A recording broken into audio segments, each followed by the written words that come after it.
Bonjour, ravi de vous retrouver dans Lumière Intérieure. Cette semaine, j'ai la joie d'accueillir un artiste multitalent et multimédia, notamment en télévision et au théâtre. Il s'est fait connaître grâce à la série Scène de ménage sur M6 avec Audrey Lamy il y a quelques années. Depuis, il enchaîne les rôles au théâtre et en télévision. Mais c'est un artiste aussi complet. Il pratique les arts du cirque, les arts martiaux, la danse et aussi le chant. Il est ténor. J'ai le plaisir d'accueillir Lou Denis Hélion. Ravi de vous retrouver dans Lumière Intérieure. Merci. Sur KTO, à l'occasion de la sortie en salle de votre dernière pièce, qui s'appelle Rupture à domicile, que j'ai eu la joie de voir au théâtre Rive Gauche, à Montparnasse, à Paris, qui vient de se lancer. Oui. Je vous souhaite d'ailleurs beaucoup bonne chance pour ce démarrage. Une pièce de Tristan Petit-Girard, Molière 2015. D'ailleurs, oui, ça a été nommé, oui. Il avait été nommé, je crois d'ailleurs, Molière francophone, du meilleur auteur francophone. C'est ça, oui. C'est une comédie dans laquelle vous incarnez Hippolyte, un homme qui cherche à quitter sa compagne avant de se raviser. Oui. Et tout cela par l'entremise d'une société de rupture à domicile. Je vous propose de regarder un extrait et puis après, vous nous expliquez ça davantage. On s'est déjà tous retrouvés dans cette situation. Comment lui dire que c'est fini ? Écoute Gaël, il faut que je te dise quelque chose.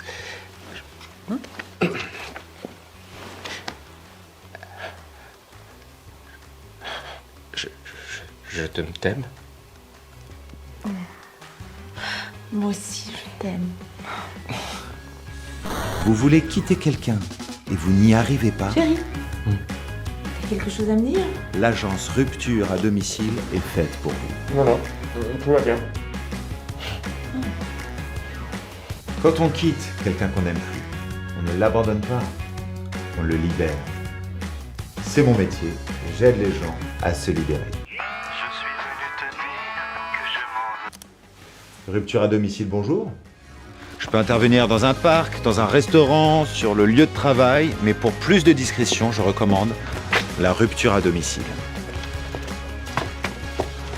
N'oubliez pas, on peut rater son histoire, mais réussir sa rupture.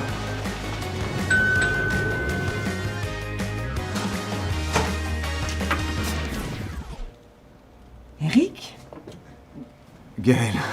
Vous êtes bien chez Rupture à domicile, ne quittez pas. J'annule la mission. La rupture est annulée. J'arrive. Surtout, ne la quittez pas pour moi. Oh putain.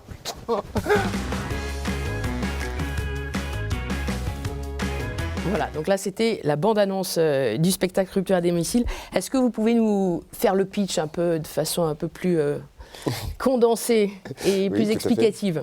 Oui, c'est bien ça. Oui, donc c'est le personnage interprété par Cyril Garnier qui a trouvé ce concept de rupture à domicile. Donc si vous ne savez pas comment vous séparer de votre conjoint, vous l'appelez et il a plusieurs formules avec plein de méthodes à l'intérieur. Il peut apporter un bouquet de fleurs, il peut récupérer un animal. Voilà, il y a plein de choses. Et en fait, le spectacle démarre sur une mission qui lui est confiée. Donc il y va tout de suite, il va sonner à la porte et malheureusement pour lui, il va tomber sur son grand amour, le grand amour de sa vie, interprété par Isabelle Vitari. Donc il va se retrouver dans l'embarras de ne pas vouloir révéler son nouveau métier et de ne pas vouloir faire cette rupture, de ne pas lui faire du mal. Et c'est à ce moment-là que donc ils vont sympathiser, ils vont un peu renouer. Et c'est à ce moment-là que mon personnage, Hippolyte, va arriver, débarquer en voulant tout annuler. Et donc c'est à partir de là que va se jouer une espèce de triangle un peu infernal entre les personnages qui vont tous devoir se mentir les uns les autres. Donc le personnage de Gaël, d'Isabelle Vitari, qui ne veut pas me révéler que c'est son ancien amant, son ancien amour même. Cyril Garnier, donc avec son personnage qui ne veut pas révéler son métier de peur que Gaël soit déçu, et mon personnage bien sûr qui ne veut pas qu'on découvre qu'il voulait rompre avec sa femme. Donc c'est vraiment très plaisant à jouer. Avec une conclusion que je vous laisse découvrir, qui est pas forcément évidente, jusqu'à la fin, on ne sait pas tellement ce qui va se passer. Oui. Mais alors, comment ça s'est présenté cette pièce pour vous ? C'est le metteur en scène, l'auteur qui est venu vous voir directement avec cette pièce ? Oui, ça c'est Tristan Petit-Girard, le metteur en scène et auteur qui m'a contacté. Et je crois que tous les trois, on a tout de suite été très séduits déjà par l'écriture. Voilà, on peut recevoir beaucoup de propositions de pièces. Et là, ça fait fait longtemps que je n'étais pas tombé sur un texte aussi satisfaisant, avec tous ces rebondissements, tous ces quiproquos. Voilà, j'ai trouvé que c'était très moderne, que c'était très concernant aussi. Hélas, parce que je pense qu'on a été tous confrontés au moins à ces questions-là, de la rupture, de savoir comment bien faire ou ne pas le faire, enfin toutes ces choses-là. Et donc, j'ai tout de suite été très séduit par ce texte. Vous connaissiez tous les trois ? Alors, on se connaissait de vue, enfin de travail, mais on se côtoyait pas, pardon. Et voilà, mais c'est un plaisir de travailler, de découvrir ces deux partenaires, Cyril Garnier et Isabelle Viteri, qui sont absolument adorables. Et comment est-ce que vous avez travaillé ensemble ? Comment ça se construit une pièce comme ça ? Parce qu'il y a quand même un long texte, beaucoup de rythme. Alors là, c'était un petit peu spécifique avec Tristan, parce que donc la pièce a 10 ans, c'est une reprise de pièce et une reprise de rôle. Qui a fait le tour du monde. Exactement, elle est jouée dans plus de 14 pays. Là. Actuellement, elle est en Croatie notamment. Et donc, c'est une pièce qui a beaucoup été éprouvée. Donc, Tristan, là, déjà, c'est son bébé. Et en plus, il la connaît par cœur. Et il sait exactement quel rythme elle a, où sont les rires. Et donc, il nous a donné un cadre qu'on pouvait avoir l'impression que c'était assez restreint au départ, mais c'est parce qu'il la connaît. Et donc, il nous a emmené dans toute la dynamique et la rythmique de ce spectacle, parce que c'est vraiment une pièce extrêmement musicale. Il nous a remis dans la technicité de l'humour, qui a un rythme vraiment très particulier, un rythme d'écoute et de réponse très, très particulier, où parfois on peut passer à côté d'un rire ou d'un effet, juste parce qu'on n'a pas assez collé la réplique, on n'a pas assez écouté, ou des choses comme ça. Donc c'était un travail assez fatigant, il faut le dire, parce qu'on a beaucoup répété. Et puis il fallait, moi j'ai notamment un personnage assez virevoltant, parce qu'il est toujours en stress, il est toujours mené par cette façon d'agir en essayant de cacher le plus de choses possible et d'échapper à la fatalité de cette rupture. Et donc voilà, on a construit tout ça pendant quelques semaines, et c'était fatigant mais très agréable et très instructif. Vous avez parlé de musicalité, on en reparlera plus tard, mais ça a dû vous aider aussi, cette question de rythme, vous qui avez aussi un passé de musicien, mais on en reparlera. Oui, dans l'humour, il y a beaucoup d'écoute, forcément. Il y a forcément une musicalité, donc la pulsation intérieure est très importante. Concernant le sujet, vous le disiez, c'est concernant rupture à domicile. Alors, j'ai lu que ça existait, ce type de service, aux États-Unis déjà. Ça veut dire qu'on peut appeler une société spécialisée dans les ruptures. Pour, grosso modo, pour les lâches quand même, qui n'osent pas rompre par eux-mêmes. Alors justement, dans la pièce, on dit que c'est pour les courageux, justement. Oui, voilà. Qu'est-ce que vous en pensez de ce type d'initiative ? Est-ce qu'on tend vers ça, notre société tend vers ça ? Oui, c'est un petit peu spécial, oui, c'est vraiment dommage.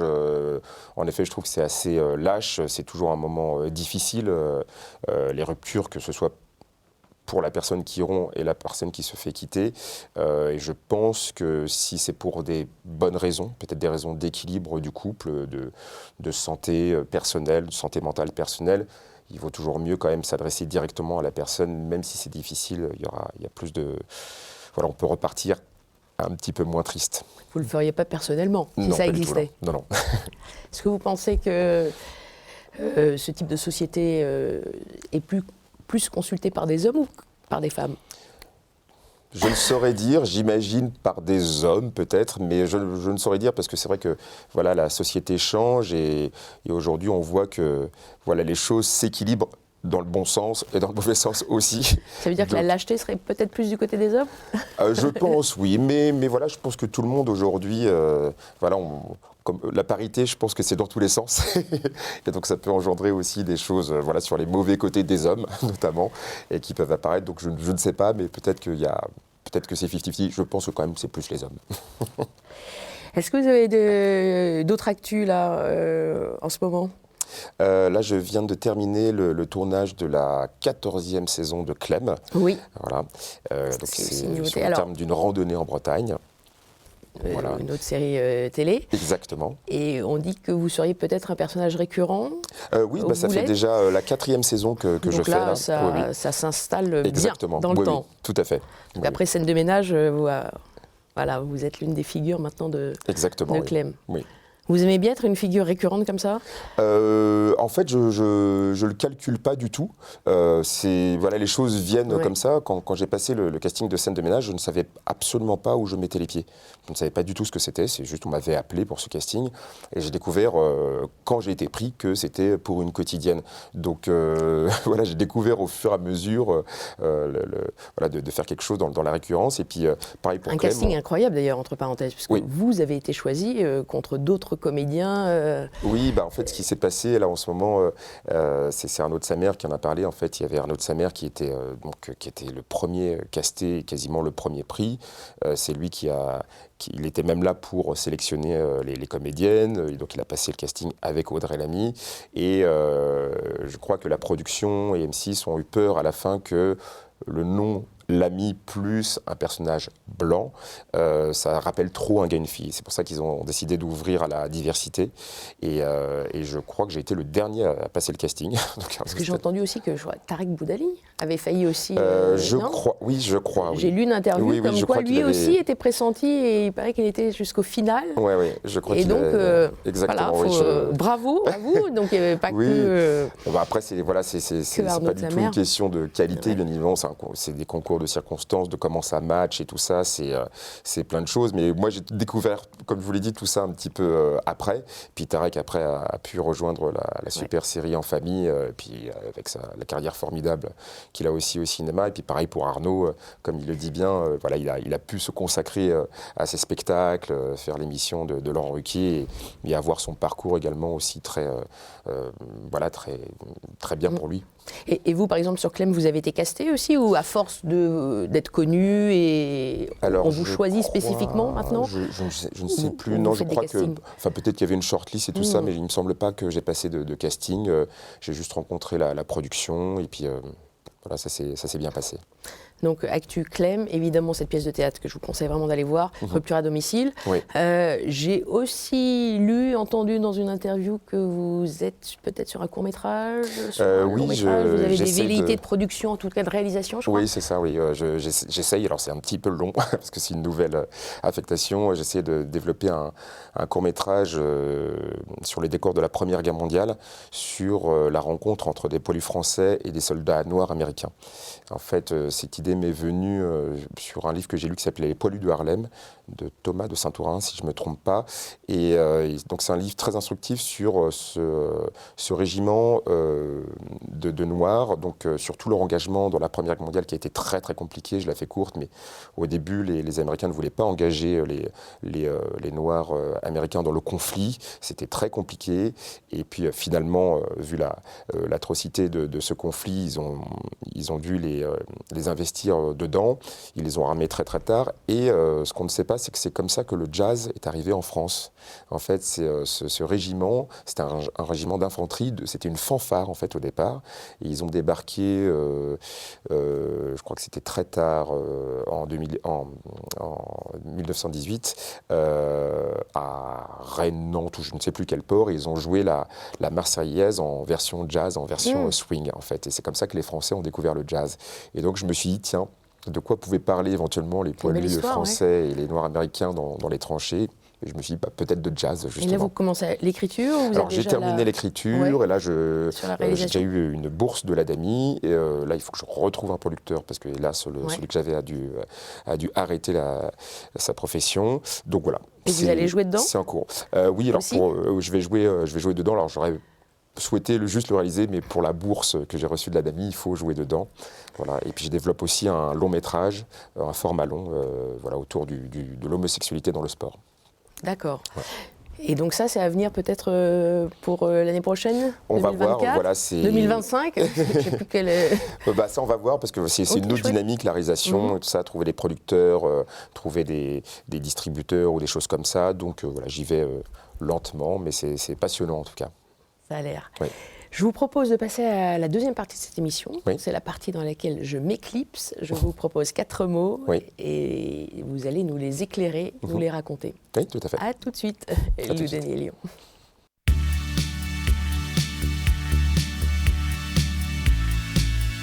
Lou Denis et Lyon. Est-ce que vous vous sentez bien, tout seul ? Très bien, parfait. On est très bien installés. Oui ? Oui. Parfait. Alors, voici le premier mot que je vous propose, c'est le mot musique, qu'on a un petit peu évoqué tout à l'heure. Oui, tout à fait. Oui, c'est un mot très, très important pour moi dans ma vie, parce que ça a été le démarrage de beaucoup de choses. Donc quand j'avais 6-7 ans, j'ai commencé par le violon. Qui est un instrument que j'ai jamais vraiment rencontré. Hélas, je le regrette un petit peu aujourd'hui. J'en ai fait très très très longtemps, mais je sais pas, c'était pas mon mode d'expression. Et comme j'avais un parcours scolaire assez chaotique, ma mère a décidé de me mettre en horaire aménagé, et je suis rentré à la maîtrise de Paris quand j'avais 12-13 ans.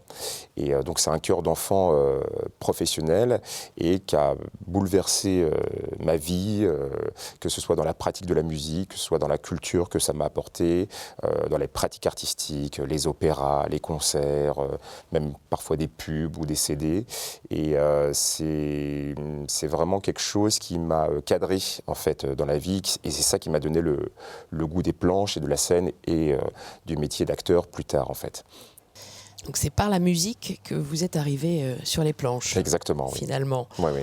Un peu comme Louis de Funès. Oui. C'est aussi par la musique. Le piano, lui, hein. Oui. Jazz aussi. Ah, le Comme jazz, oui, vous. j'adore le jazz. Vous partagez cette passion du jazz avec De Funès, puisque je crois qu'aujourd'hui vous jouez au saxo et à la trompette. Oui, alors j'ai quasiment tous les instruments chez moi. J'adore. C'est beaucoup le confinement qui m'a remis à la musique, beaucoup, parce que j'aime beaucoup les instruments. Je trouve que déjà les objets sont magnifiques. Et pendant le confinement, je me suis dit, mais ça fait longtemps que j'ai pas touché à tous ces instruments, donc je les ai tous ressortis, notamment la trompette, notamment le saxophone, mais j'ai piano, batterie, basse, j'ai vraiment plein de choses chez moi, et je trouve que c'est très intéressant quand on se met dans un instrument, notamment un instrument qu'on ne connaît pas, de repartir à zéro en fait, parce que c'est une nouvelle technique, c'est une nouvelle sensibilité avec l'instrument, et ça, je trouve ça très bénéfique toujours de rester dans l'apprentissage à n'importe quel âge. Quel est votre instrument de prédilection aujourd'hui ? Je dirais que ça reste la voix, parce que c'est celui que j'ai le plus travaillé et avec lequel je m'exprime le mieux. Comme ténor. Oui. Vous êtes membre du chœur de chambre Les Cris de Paris. Oui, je l'étais, j'ai dû arrêter hélas, parce que mon métier de comédien a pris le pas sur la musique, et puis j'avouerais que je n'avais pas forcément l'hygiène d'un chanteur lyrique. Voilà, il faut être très, très droit et très strict sur son hygiène vocale, et je ne l'avais pas tout à fait. Et puis j'avais plus de projets quand même en tant que comédien, donc j'ai dû arrêter. Hélas, mais pareil, c'était de très belles années avec ce chœur. Et musique aussi, puisque votre demi-frère est Sly Johnson, chanteur, beatboxer, rappeur, oui, que les gens connaissent, et que vous avez découvert plus tard. Exactement, en fait, on a le même papa, et en fait, on n'a jamais vécu ensemble, mais on habitait dans la même ville, et par un enchaînement d'heureux hasards, on s'est rencontrés. Quand je l'ai croisé la première fois, je n'avais pas du tout fait le lien avec son groupe, le Saiyan Super Crew, duquel j'étais vraiment sincèrement fan. Et quand j'ai découvert ça, c'était très drôle, et de voir que tous les deux, sans vivre ensemble, on avait ce parcours musical. Voilà, donc c'est assez drôle, et puis c'est quelqu'un d'extrêmement polyvalent, très talentueux, et c'est un grand chanteur de soul, et voilà, c'est quelqu'un vraiment que j'admire dans son travail. Vous avez des projets en commun maintenant ? Vous vous êtes retrouvés ? On s'en parle et tout ça, mais c'est difficile de trouver le bon endroit, mais qui sait, ça va peut-être arriver. Sur le prochain court-métrage, sur le jazz, pourquoi pas ? Si on pouvait, ouais, ce serait super. Voilà, faut voir si ça colle, parce que voilà, j'ai dû changer des choses dans le scénario, mais si jamais, ouais, moi j'adorerais. L'appel est lancé. Comme on est sur le mot musique, on a parlé des instruments. Votre principal instrument, ce serait la voix, oui, ou le corps ? Le corps aussi, puisque vous êtes un grand sportif, je le disais. Escrime, Viet Vo Dao ? Oui.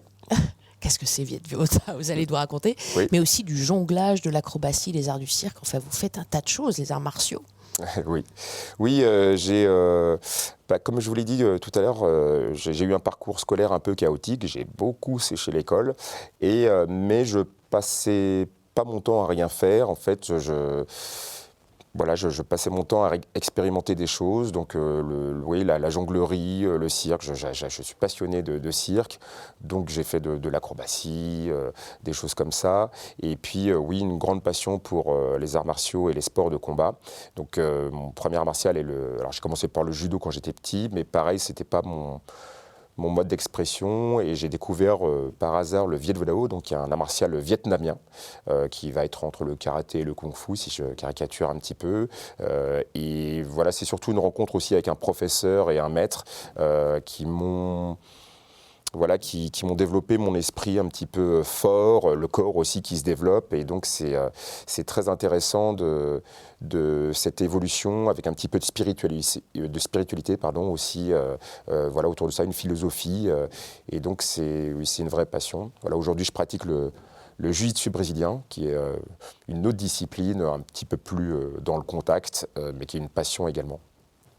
Et tout ça en même temps, depuis des années? Non, alors pas tout en même temps. Alors il y a un moment, je faisais vraiment beaucoup de sport. Je faisais aussi de la boxe française en même temps et tout ça. Mais j'aime bien aller voir, toujours dans cette idée d'apprendre en fait, de rencontrer de nouvelles choses. Pareil, donc j'ai été voir plein de sports, plein de disciplines, et je trouve que ça apporte beaucoup de richesse. Et puis encore une fois, toujours de se confronter à l'apprentissage. Je trouve ça vraiment bénéfique en fait, de repartir à zéro, de retomber entre guillemets pour réapprendre. Je trouve ça très gratifiant. Et pour la scène à proprement parler, les débuts c'était au cours Florent. Oui, j'ai fait. Alors, j'étais pas dans les cours normaux entre guillemets. C'était quand j'étais en première et terminale. Donc, c'était une fois le mercredi, une fois le samedi.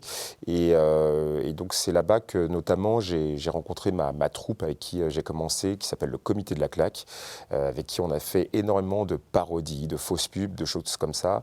Et on était on appelait ça les daily makers à l'époque, c'était les premiers youtubeurs en fait. Et donc voilà, on est un peu les vieux de la vieille d'internet et de l'humour sur internet. Et c'était formidable cette époque parce qu'on avait une grande liberté, il n'y avait absolument pas de censure. Donc on était très libre dans nos propos. Et voilà, c'est une troupe avec qui j'ai adoré travailler. Donc très vite, plutôt la comédie, des rôles comiques. Oui, ça c'était déjà... voilà, dans la société, on prend tous un petit peu des rôles et des masques. Et c'est vrai que très vite dans ma vie, et notamment grâce au chant et à l'opéra, je me suis un petit peu positionné en tant que rigolo de service. Ce qui peut d'ailleurs avoir parfois des petits défauts, parce que les gens peuvent parfois avoir un peu de mépris pour ceux qui sont drôles, pour les clowns en fait. Alors que pour faire de la comédie, il faut beaucoup de sensibilité, voire d'intelligence, enfin même d'intelligence très sincèrement. Et voilà, donc c'est quelque chose qui s'est fait naturellement, et comme je l'avais dit tout à l'heure, l'humour est très très rythmique, il y a vraiment une musicalité, il y a le sens de pouvoir, même pour une vanne, de savoir la placer sans heurter les personnes, sans couper les personnes, toutes ces choses-là, il y a beaucoup d'écoute, et oui, le lien entre la musique et la comédie s'est fait naturellement, parce que quand on est dans un chœur, il y a forcément de l'écoute qui se crée par rapport aux autres pupitres, aux autres chanteurs. Et je crois que ça m'a beaucoup aidé pour la comédie, pour le théâtre en général, parce qu'il y a besoin de beaucoup d'écoute. Et oui, donc la comédie assez naturellement, parce qu'on s'amuse beaucoup quand on fait de la comédie, et c'est très très formateur. Très formateur, mais maintenant vous avez quand même des rôles de plus en plus sombres, qui sont plus des rôles de comiques, notamment dans l'art du crime, sur France 2. Vous avez incarné plutôt un méchant, vous avez été aussi dans un polar, Meurtre à Lille, et dans Clem aussi. Qu'est-ce que vous préférez finalement, jouer des méchants ou des gentils? Vraiment, c'est absolument tout. Ce qui importe pour moi, c'est l'expérience en fait. Surtout sur les tournages, parce qu'on ne peut jamais savoir si le public sera au rendez-vous, s'il y aura de l'audience ou toutes ces choses-là. Donc et puis aussi le montage, on ne peut pas savoir ce que ça va donner. Donc ce qui compte pour moi, c'est l'expérience avant, c'est le tournage et le texte. Donc s'il y a un texte qui me plaît, dans n'importe quel style, moi je suis contenté par absolument tout. Tout. Voici mon deuxième mot. C'est le mot altérité. Altérité. Est-ce que je saurais Définir ce mot, en réalité, je ne sais pas. Justement, est-ce que vous préférez altérité ou égalité? Ou qu'est-ce que l'altérité pour vous? Altérité, diversité, différence? Altérité, je ne sais pas pourquoi ce mot, il a une consonance un peu négative pour moi.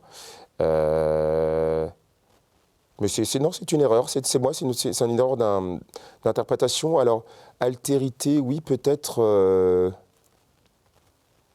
égalité, partage, oui. Ouais, je crois que j'irais plutôt vers égalité, je pense. C'est un mot qui vous plaît plus. J'hésitais entre égalité et altérité. Parce que altérité, ça fait penser un petit peu à alter ego et il y a une espèce de notion de mimétisme qui est un peu dommage en fait, alors que égalité, on va plus aller vers l'autre. C'est peut-être juste une interprétation personnelle, mais oui, égalité, je crois que je préfère ce mot-là. On va reparler de ce mot égalité.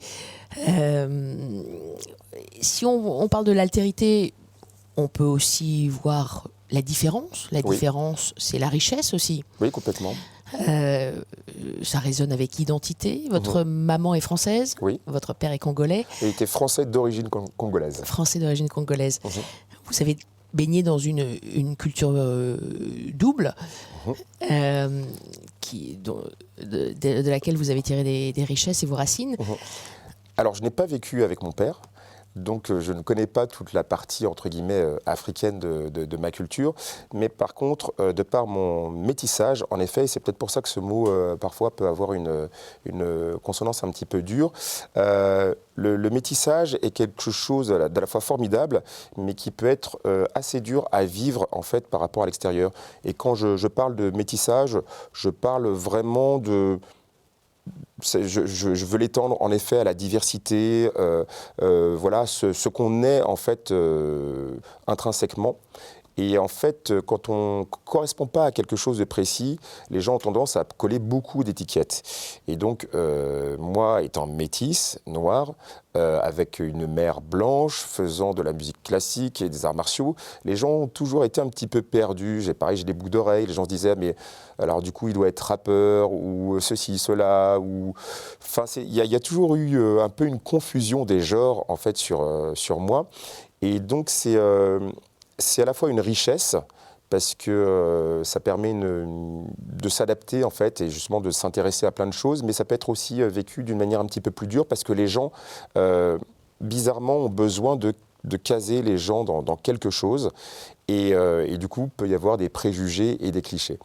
Mais oui, pour moi, c'est très important la richesse culturelle. Alors, comme dans mes choix artistiques, mes choix sportifs et toutes ces choses-là, vraiment, je crois que c'est très important d'aller s'intéresser à tout.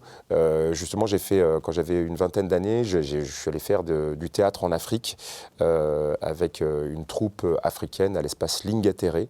C'était en République centrafricaine. Et voilà, c'était aussi un moyen pour moi de reconnecter à cette partie que je ne connaissais pas et de découvrir mon métier de comédien sous un autre prisme, sous une autre culture, une autre société. En plus, c'était un pays qui était vraiment entre deux coups d'État. Enfin, c'était assez dur, donc c'était très enrichissant pour moi d'aller là-bas. Donc oui, altérité, dans ce sens-là, ça peut être très riche. En avez-vous souffert de cette altérité? Souffert, pas exactement, mais ça a pu être assez dur parfois, en effet, sur un peu cette obligation de rentrer dans une case, en fait. Et je ne supporte pas de rentrer dans des cases. Enfin, il y a pas... je suis ce que je suis. C'est déjà dur de savoir ce qu'on est intrinsèquement, donc c'est pas pour que les autres le choisissent à votre place. Prenons le mot que j'ai failli choisir, qui est un peu à l'opposé, l'égalité, le mot égalité, que vous aimez davantage. Oui. Il rime aussi avec parité. Oui, tout à fait. Certains disent que vous êtes un acteur féministe. Oula. Est-ce que vous êtes d'accord avec ça? C'est gentil. Je ne sais pas si moi-même je peux me déterminer comme ça, très sincèrement. Par contre, ce qui est vrai, c'est que j'essaie de porter sur...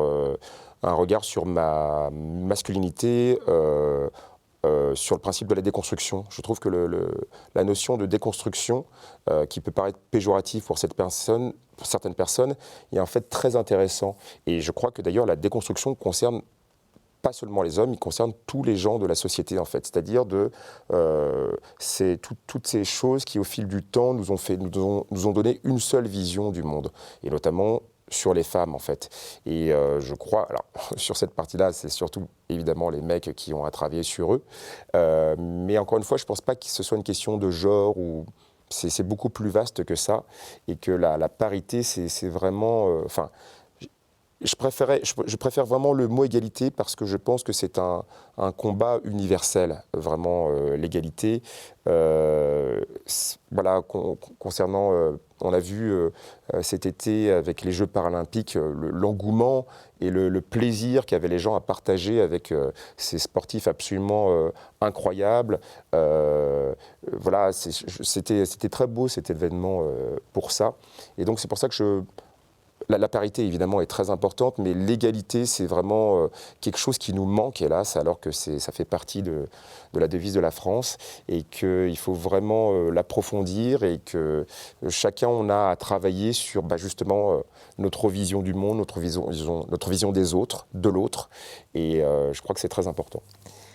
Alors, ce que vous venez de dire m'amène assez naturellement vers ce troisième mot que je vous propose de décliner, invisible.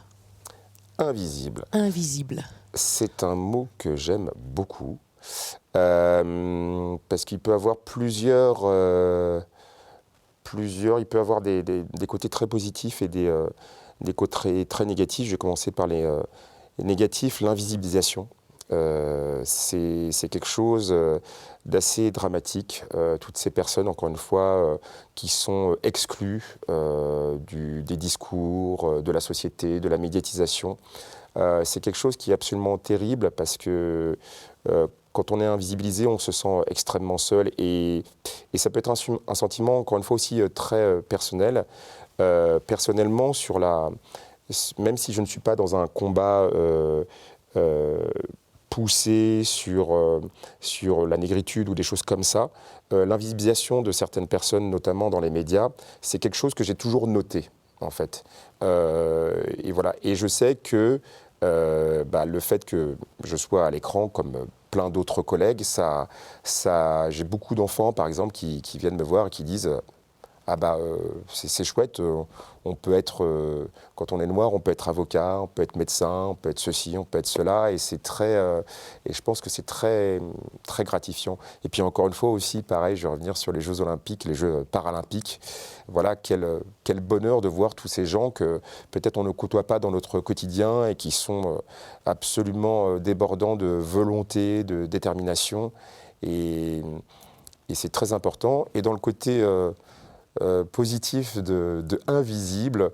J'aime bien parfois la discrétion qu'on peut avoir, ne pas toujours être là dans cette société surmédiatisée, tout le temps à donner son avis sur les choses, ce que je suis en train de faire maintenant, mais parfois prendre du recul et un peu disparaître des écrans. Je trouve que c'est toujours sain pour soi-même. Moi, j'ai besoin beaucoup de partir, parfois de me ressourcer. Je suis un petit peu moins actif sur les réseaux sociaux parce que il faut être, je trouve ça un petit peu agressif. Donc j'aime bien le côté sécurisant de l'invisibilité. Vous n'êtes plus du tout invisible, au contraire, vous êtes devenu très visible, connu. Quel est votre rapport à cette notoriété ? Alors c'est très étrange la notoriété parce qu'il n'y a absolument aucune formation là-dessus dans les cours de théâtre et je pense qu'il devrait y en avoir parce que on n'est jamais... On ne peut jamais s'attendre à ça. Alors quand j'étais plus jeune, au tout début de ma carrière, c'est quelque chose que je pouvais rechercher. Et puis, au fur et à mesure, j'ai compris que c'était plutôt le travail de qualité, enfin de ce que je mettais moi dans le travail qui était le plus important. Et est arrivée scène de ménage. Donc j'avais passé le casting absolument sans avoir aucune idée de ce que c'était. Et donc... ça a explosé d'un seul coup et je l'ai plutôt très très mal vécu justement cette exposition. Il y avait un côté où on appartenait aux gens En fait, ma personne, enfin mon personnage ne m'appartenait plus.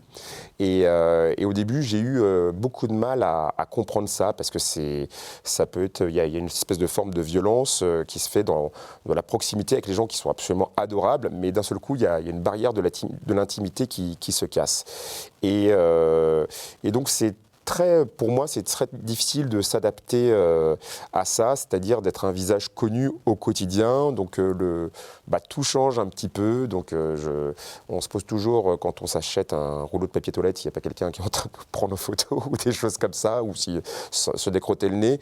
Et c'est un petit peu, je trouve que c'est un petit peu difficile à vivre personnellement. J'aimerais être plus tranquille, même si très sincèrement, tout va bien, je ne regrette absolument pas la place où je suis. Il y a des côtés aussi très privilégiés, mais voilà. Alors après, avec les années, ça s'est détendu, j'ai plus accepté ça, j'ai appris à avoir une attitude, une position par rapport aux gens qui viennent me voir, qui la plupart du temps vraiment sont absolument adorables et qui ne me transmettent que de l'amour, donc je le reçois avec grande joie.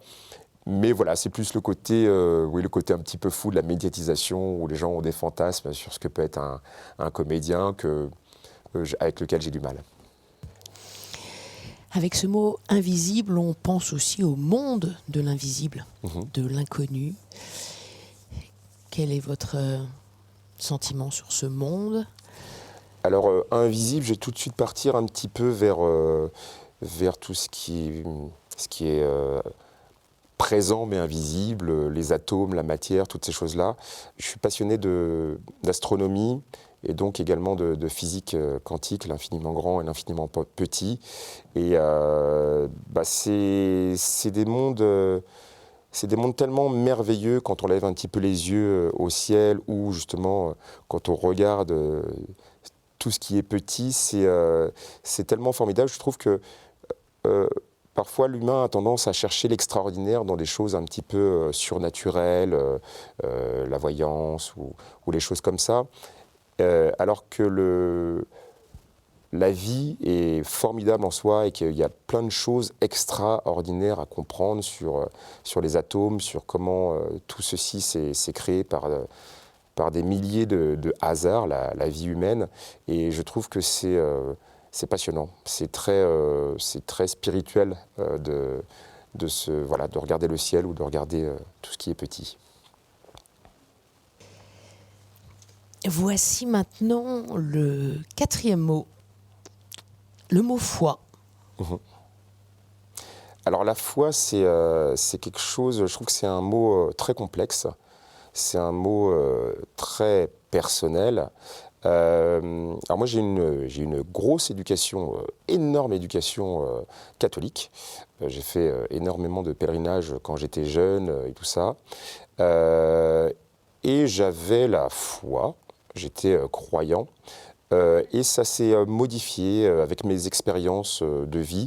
Alors pas du tout dans quelque chose de négatif, mais c'est plus une mise en cause de la pratique des religions que de l'existence éventuelle d'un Dieu. Aujourd'hui, je me détermine plutôt comme agnostique. Voilà, je ne sais pas et je ne rejette pas, je cherche mon propre chemin. Et je pense que la foi, c'est quelque chose d'extrêmement puissant, parce qu'on peut avoir foi en Dieu, on peut avoir foi en soi. C'est peut-être la chose la plus compliquée à acquérir dans la vie. On peut avoir foi dans son art, on peut avoir foi dans plein de choses. Donc c'est un mot extrêmement puissant. Et cette foi, vous l'avez donc ? Je l'ai peut-être un peu perdu en ce moment. Je manque un petit peu de spiritualité. C'est-à-dire ? C'est-à-dire que je pense que personnellement, pour être équilibré dans la vie, il faut s'occuper du corps, de l'esprit et de l'âme. Et en ce moment, je m'occupe beaucoup de mon corps et beaucoup de mon esprit, et pas assez de mon âme. Et voilà, parce que c'est la vie qui avance, c'est des questions, c'est des difficultés auxquelles on n'était pas confronté avant. Ça peut être la perte d'être proche ou des choses comme ça. Et ou des difficultés dans le travail, puis le monde actuel aussi qui est très très dur. Et donc c'est très difficile pour moi aujourd'hui de trouver des accès à mon élévation. Alors comme je vous l'ai dit, il y avait, voilà, quand je regarde le ciel, ça m'apaise ou des choses comme ça. Mais je trouve que c'est, voilà, j'ai pas encore retrouvé ma forme d'élévation aujourd'hui. Je suis en train de chercher ça.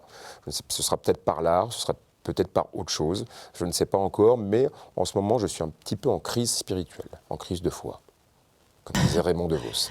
En crise de foi, oui. En tout cas, on entend que vous vous posez beaucoup de questions sur l'univers, à travers la physique quantique. Vous vous posez aussi tout simplement des questions sur Dieu, l'existence de Dieu. Oui, ça m'intéresse beaucoup. Il y a un livre qui était passionnant, un livre de Trinh Xuan Thanh, La mélodie bien. Du bonheur. Exactement. Voilà, justement, sur cet astrophysicien donc, qui va vraiment dans la compréhension de cette création de l'infini et qui est un pur scientifique et qui paradoxalement, entre guillemets, je dirais, voilà, a une foi vraiment très affirmée. Donc je trouve ces parcours très, très intéressants. En fait. Et personnellement, comme je vous l'ai dit, sur l'existence de Dieu, moi je suis agnostique. Je trouve ça très intéressant d'aller découvrir comment sont pratiquées les religions dans d'autres pays, dans d'autres époques même. Voilà, donc moi j'aime bien cette idée du questionnement et du doute, et qui bien sûr n'est absolument pas opposable à la foi ou à des choses comme ça. Est-ce qu'il y a une spiritualité qui vous attire davantage aujourd'hui ? Qui résonne davantage ? Par les arts martiaux, j'ai été un petit peu naturellement très proche du bouddhisme, voilà, qui est plus une philosophie qu'une religion. Ce qui me plaît dans le bouddhisme, en fait, c'est qu'on s'occupe de soi. On s'occupe de soi, mais au sens noble du terme. C'est-à-dire que si on n'est pas équilibré, si on n'est pas bien avec soi-même, c'est très difficile d'être bien avec les autres. Et en fait, je trouve que c'est vraiment assez fondamental. Aujourd'hui, on est dans une société où voilà, la surmédiatisation, on est vachement dans le faux, dans l'exposition de quelque chose de très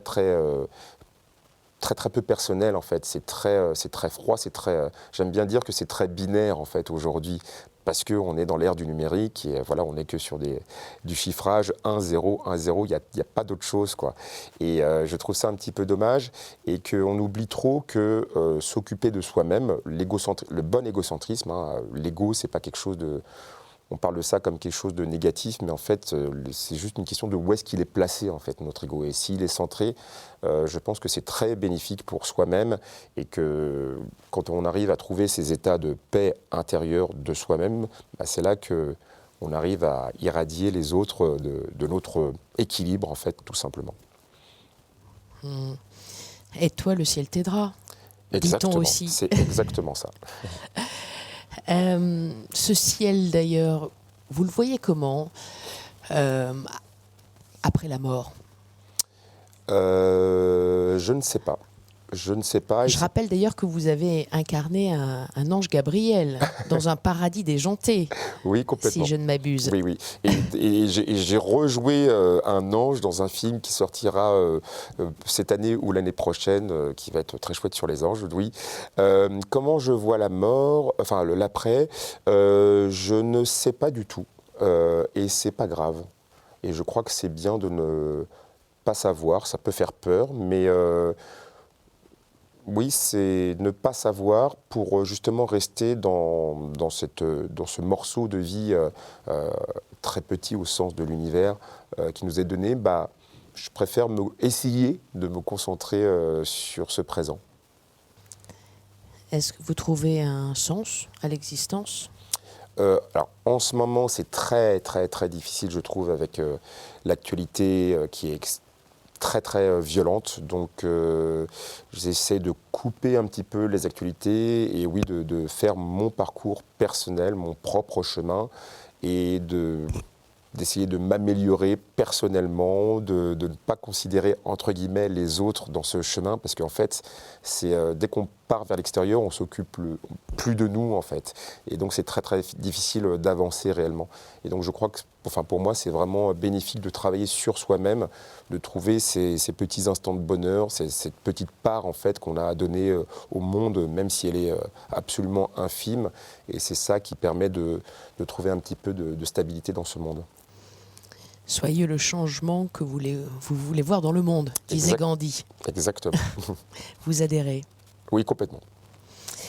Merci beaucoup. Merci. Je reviens en face de vous pour la conclusion. Tout à fait, avec plaisir. À tout de suite. À tout de suite. Lou Denis, à tout de suite.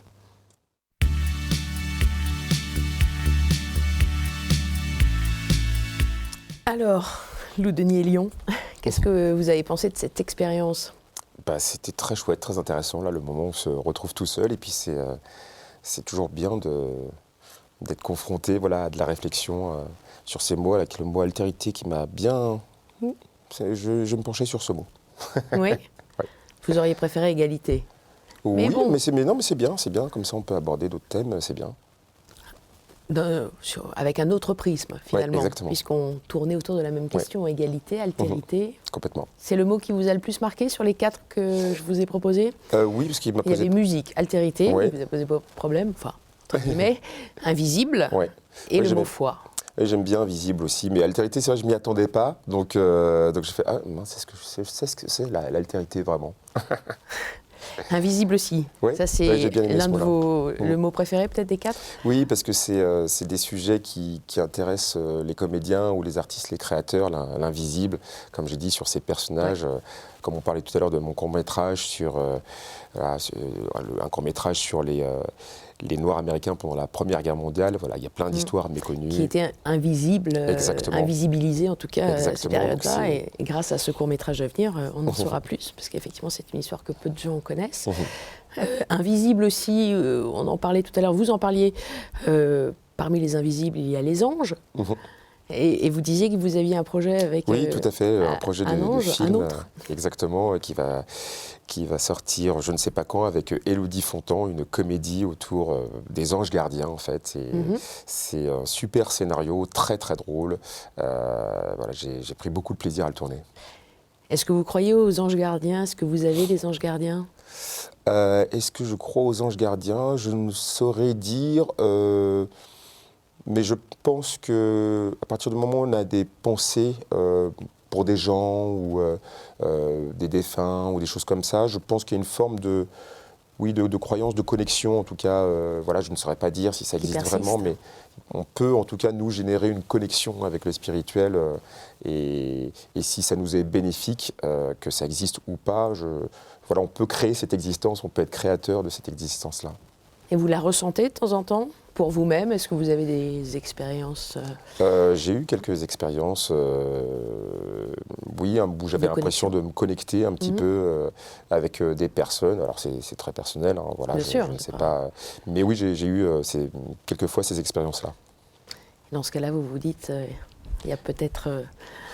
J'essaie de voir ce que ça m'apporte en fait. Ouais. J'essaie de voir ce que ça m'apporte. Et si c'est quelque chose de constructif, c'est là que j'y vois l'intérêt. Donc que ce soit réel ou non, c'est bénéfique. Et encore une fois, il y a une connexion qui s'est faite avec autre chose, avec peut-être l'inconscient, avec peut-être un ange, je ne sais pas.